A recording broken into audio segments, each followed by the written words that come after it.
திருப்பதி வனப்பகுதியில் 20 அப்பாவி தமிழர்களை சுட்டுக் கொன்ற ஆந்திர அரசையும் முதலமைச்சர் சந்திரபாபு நாயுடுவையும் கண்டித்து தமிழகம் முழுவதும் தொடர்ந்து கண்டன ஆர்ப்பாட்டம் நடந்து வருகிறது.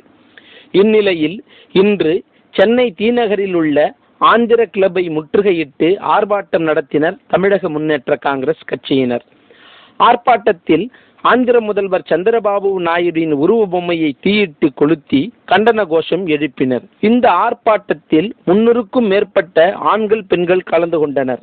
ஆர்ப்பாட்டத்தில் கலந்து கொண்டவர்களை போலீசார் கைது செய்தனர்.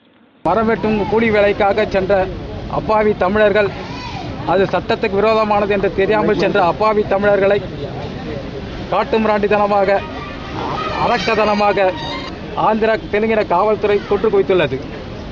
சட்டத்திற்கு புறமான வேலைக்கு அவர் சென்றிருந்தால் அவர்களை கைது செய்து சிறையில் அடைத்திருக்கலாம்.